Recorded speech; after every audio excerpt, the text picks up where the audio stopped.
l'agence So Wine présente So Wine Talks.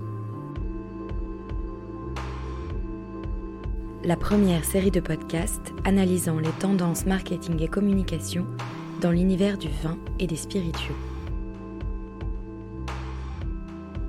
Contesté ou adoré, s'il y a bien un type de vin qui ne laisse personne indifférent, c'est le vin naturel.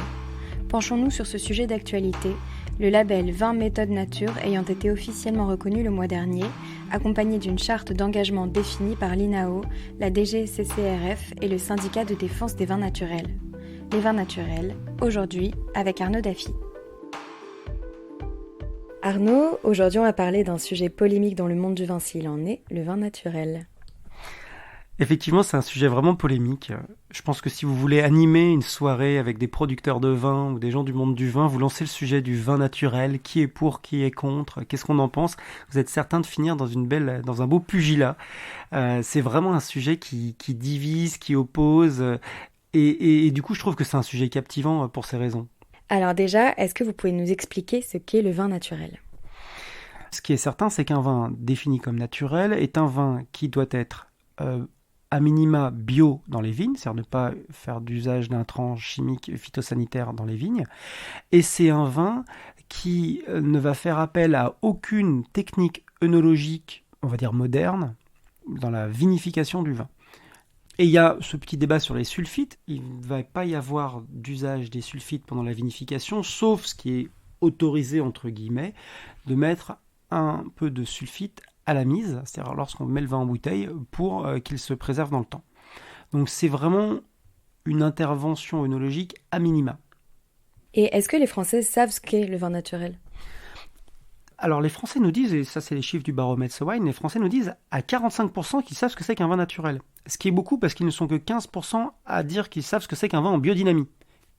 Et est-ce que l'émergence du vin naturel change quelque chose au monde du vin classique ? Clairement oui. C'est venu apporter une vague un peu de nouveauté et de fraîcheur dans le monde du vin. Et moi, mon regard, je ne porte pas de jugement ni en positif ni en négatif sur le monde des vins naturels, mais mon regard de marketeur et d'observateur de la filière, c'est justement que c'est venu apporter un vrai dynamisme. La plupart des marchés qu'on observe autour de nous, ils fonctionnent par antagonisme. On est Mac ou on est PC, on est Pepsi ou on est Coca, on est Renault ou on est Peugeot. Et c'est quelque chose qu'a créé les vins naturels. Et ça, justement, ça crée une polarisation. Et moi, pour moi, cette polarisation, elle est positive, parce qu'elle crée de l'énergie, et elle crée de la différenciation, elle crée de la segmentation. De plus, les vins naturels ont apporté une nouvelle façon de communiquer, avec généralement très peu de budget marketing, si ce n'est pas de budget ou de stratégie marketing, mais avec une tonalité qui est vraiment décalée pour le moins. Il va y avoir des noms de cuvées avec des jeux de mots, il va y avoir des packaging avec soit des dessins humoristiques, des noms de cuvées très drôles, mais qui créent de la différence dans le monde du vin, qui en termes de packaging, en termes d'habillage, est quand même assez classique et assez conservateur. Donc rien que ça, déjà, c'est une contribution. D'après ce que vous dites, on voit que le vin naturel est un vin qui casse les codes. Est-ce qu'il s'adresse du coup uniquement aux jeunes ? Est-ce qu'il y a un côté générationnel dans la consommation du vin naturel ? Très certainement. On s'adresse plutôt à des jeunes consommateurs ou à des néo-consommateurs. Un point qui est intéressant que vous avez soulevé dans le côté générationnel, c'est que justement, par essence, et depuis la nuit des temps, les générations ne veulent pas faire comme la génération précédente. Et ça aussi, c'est une opportunité pour le monde du vin. C'est-à-dire qu'en fait, on aurait pu avoir de la perte des consommateurs de vin qui ne voulaient pas consommer le vin parce que le vin c'est la boisson de papa. Donc ils auraient pu se retourner vers la mixologie, vers les cocktails, ce qu'ils font déjà. Ils auraient pu se retourner vers les bières artisanales, ce qu'ils font aussi. Mais peut-être qu'on en a gardé une bonne partie parce qu'on leur a offert une alternative, et cette alternative, c'est les vins naturels. On entend également que le vin naturel est un vin de bobo parisien. Qu'est-ce que vous en pensez ? Est-ce que partout en France on voit l'émergence du vin naturel ? Alors, que c'est commencé par surtout un marché de bobos parisiens, c'est probable, quand même, faut le dire. Bon, alors, déjà, ce serait pas un énorme problème, parce que Paris est le plus gros marché de vin en Europe, c'est l'étude de Wine Paris en passé qui nous l'enseigne. Mais en fait, non, quand on a un œil observateur, si on voyage, que ce soit en France ou à l'international, on se constate que c'est très loin d'être quelque chose uniquement urbain. Aujourd'hui, on peut vraiment dire que c'est un phénomène international et qui dépasse les grandes métropoles. La polémique sur le vin naturel vient aussi du fait qu'on dit que c'est un vin qui a beaucoup de défauts. Qu'est-ce que vous en pensez ? Ça, c'est un sujet très compliqué. Si on prend les standards de l'œnologie moderne, effectivement, on va retrouver dans les vins naturels des taux d'acidité volatile, des phénomènes d'oxydation, voire des odeurs liées au Brettanomyces qui peuvent être considérés comme des défauts. Une autre chose qu'on va souvent entendre aussi, c'est que ça standardise. C'est-à-dire qu'effectivement, ces odeurs typiquement volatiles ou légèrement oxydatives, elles se ressemblent d'une région à l'autre et qu'on perd un peu le sens du terroir. Ceci étant dit, l'oxydation par exemple, quand on goûte un vin jaune du Jura qui est très oxydé, on aime ce goût. Ou un vin de Jerez, on aime ce goût d'oxydation. Donc pour un Xérès, c'est pas un défaut. Par contre, ça le deviendrait dans un Chablis. Alors, c'est compliqué du coup. Est-ce que l'oxydation, ça sent bon ou ça sent pas bon ? Et je pense que du coup, ce dont on parle là, on parle d'une esthétique. C'est-à-dire qu'en fait, il y a des gens qui aujourd'hui ne sont pas dérangés par ces défauts. De la même façon qu'on voit beaucoup l'odeur de Brettanomyces, aujourd'hui, c'est le truc le plus branché dans les bières craft. Donc, défaut, pas défaut ? Oui, selon les standards de l'œnologie moderne, c'est un défaut. Mais les consommateurs, apparemment, considèrent que c'est pas tant un défaut que ça. Justement, vous venez de parler de terroir. On voit que les vins naturels sont majoritairement des vins de France. Pourquoi selon vous ? Alors, ça, c'est un des sujets moi, qui m'attriste à titre personnel le plus et sur lequel on est collectivement dans la filière vin en train, je pense, de faire une erreur. Pour des bonnes ou des mauvaises raisons, beaucoup de vins naturels sont en vin de France. Pourquoi ? Parce qu'en étant en vin de France, ils s'affranchissent justement de la typicité. Et ils peuvent faire ce qu'ils veulent dans l'appellation, que ce soit sur les cépages qu'ils utilisent ou aussi sur leur technique de vinification qui souvent de toute façon ne passerait pas l'agrément. C'est-à-dire qu'on dirait ce vin-là n'est pas ce qu'on attend d'un Chinon ou d'un vin du Roussillon. Et puis aussi, il y en a beaucoup qui s'encombrent plus. C'est presque un snobisme d'être en vin de France.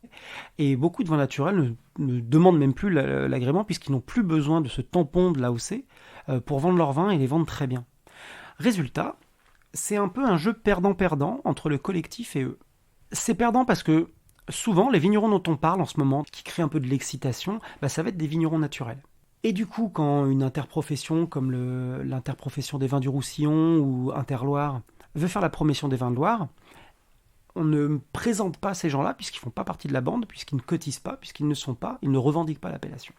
Et à contrario, un vigneron qui fait du vin dans le Roussillon, même s'il est en vin de France, quand il revendique son origine, il parle du Roussillon, il revendique du Roussillon. Mais quelque part, et d'une, il ne finance pas le projet collectif, puisqu'il ne verse pas de cotisation. Et deuxièmement, tout simplement, il n'est pas dans le projet. Il n'est pas dans la définition qu'on a envie de faire des vins du Roussillon, des vins de la Loire, des vins d'Anjou. Et moi, ça me pose des vrais problèmes en termes de collectif. C'est qu'on perd l'image de ces vignerons et également, on perd leur participation. Et je pense que ça va être un des gros enjeux pour moi des interprofessions demain, c'est remettre dans le bateau, remettre dans le projet collectif les vignerons naturels. Justement, vous avez parlé des années à venir. Quel avenir y a-t-il selon vous pour les vins naturels ? Je pense qu'en fait, ce qu'on va voir, c'est que tout simplement, ça va se normaliser, ça va devenir un peu plus commun. On a plein de signaux qui nous le montrent. S'il fallait en choisir un, je pense que le fait que Sylvie Augereau, par exemple, qui est quand même une personne qui a énormément milité pour les vins naturels, puisqu'elle a créé le salon de la Dive Bouteille, qui est un peu la grand-messe des vins naturels. Quand Sylvie Augereau intègre la Revue des vins de France, qui est vraiment l'institution, c'est quand même un signe du fait que c'est en train de devenir de plus en plus acceptable. Et puis on va continuer à avoir des gens qui seront de moins en moins clivés, c'est-à-dire qui sauront mettre dans un assortiment et des vins naturels et des vins qui ne sont pas naturels, ce qui est assez peu le cas aujourd'hui. Mais quand on voit des cavistes comme la New Cave à Paris, qui depuis très longtemps a une très belle sélection de vins naturels et une très belle sélection de vins classiques. Et ça va même nous amener à un côté grande distribution, par exemple. On voit aujourd'hui des opérateurs, je pense à Gérard Bertrand et je pense à beaucoup d'autres gens, qui vont faire des vins qui surfent sur les natures, en exploitant par exemple la touche sans sulfite. Pour moi, ça va devenir de plus en plus mainstream, ça ne représentera jamais une part importante du marché, et je pense que ça n'a pas vocation à le faire. Je pense que dans 5 ans, il n'y aura plus de polémique. Ainsi, Arnaud Daffy nous montre que les vins naturels, aussi controversés soient-ils, amènent un dynamisme au marché du vin, une opportunité pour tous de s'ouvrir et de se renouveler, tant dans les méthodes de production que dans les façons de communiquer. Et que, comme tout sujet de controverse, il est fort probable que la consommation du vin naturel se normalise à l'avenir. Un épisode conçu et produit par SoWine, écrit et réalisé par Chloé Vibo. SoWine Talks reviendra dans quelques semaines pour décrypter à nouveau les tendances de consommation du vin et des spiritueux. En attendant, si vous avez aimé cet épisode, n'hésitez pas à le partager sur Twitter et Facebook et à nous donner des étoiles sur iTunes. À très vite.